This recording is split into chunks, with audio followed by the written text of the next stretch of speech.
was always fond of painting and drawing, and in our house we had a huge room upstairs with plaster lining, so I decorated it with trees and cars and houses and people, and this was when I was probably before I started school, and nobody ever growled and nobody ever seemed to make any effort to clean it off.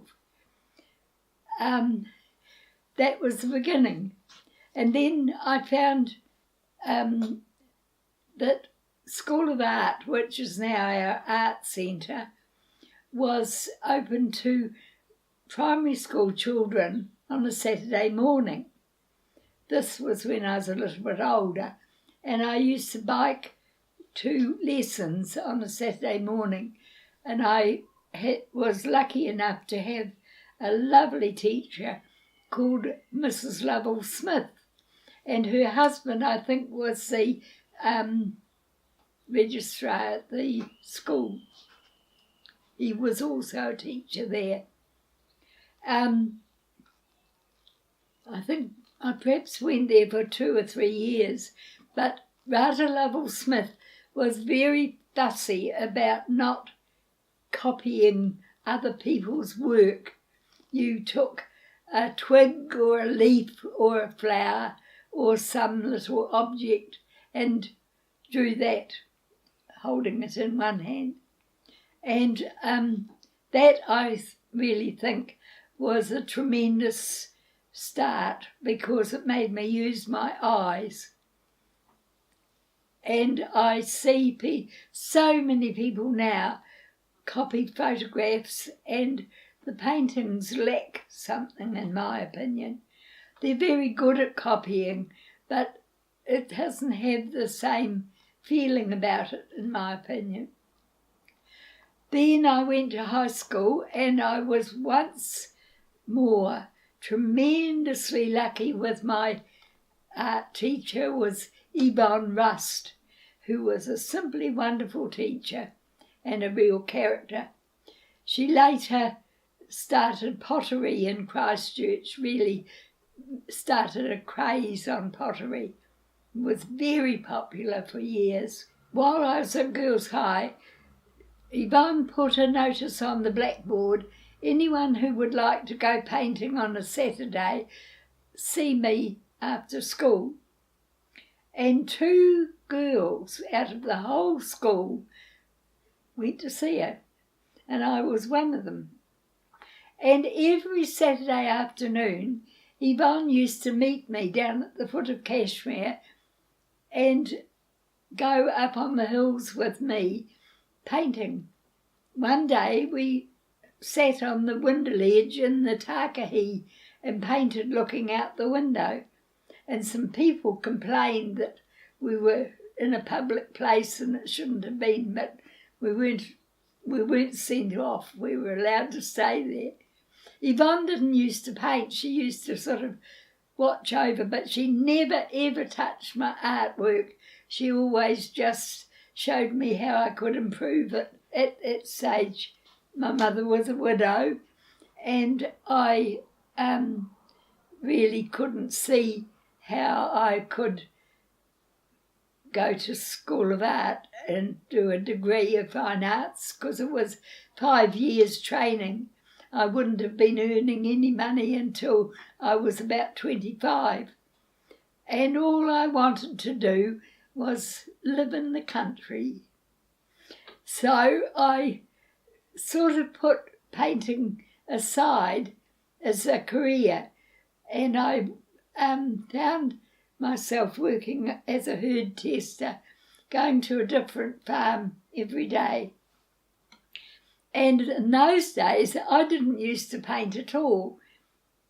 But I married a farmer, and I had 3 children, and I started helping my husband milk the cows. He had a pedigree Jersey stud, which we both absolutely loved.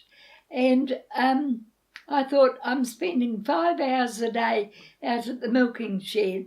Surely I could spend an hour or 2 now and again painting. which we did.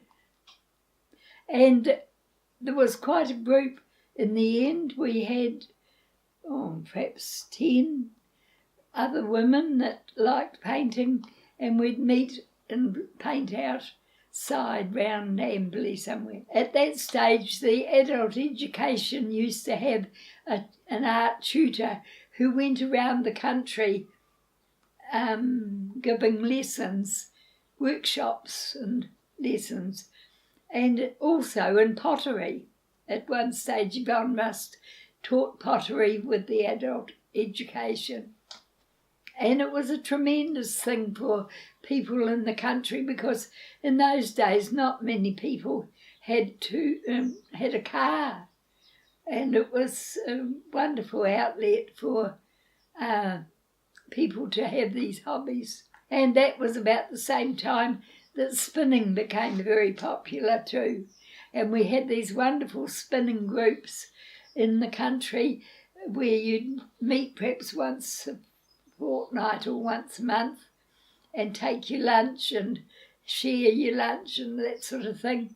And once again, I was really, really lucky, because in Amberley there was a wonderful woman called Mary Murray, who had been a trained nurse but was retired, and she and her sister ran, they had been looking after their parents, but they'd both died.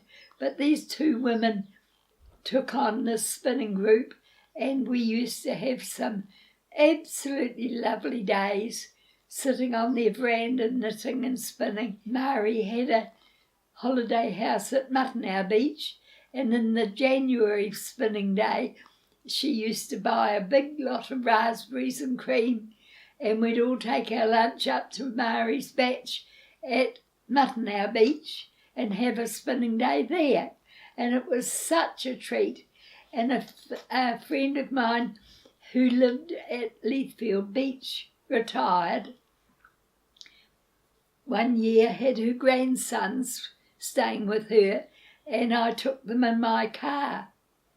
And while we were waiting for the grandmother to go to the post office, I said to the boys, "Have you got your swimming togs?" "Yes," they said. And I said, "So have I." And this voice said, "Swimming's not for big women." And I said, "Well, you just wait. You'll see," because about 6 of the spinners were very keen swimmers, and they were all very big women. And we all used to go swimming after lunch down at the Muttonhour Beach. Mary was friendly with the fishermen, and they tooted the horn as they went home after their fishing, and we'd go round to the house and get fresh fish to take home for tea. It was a very special time.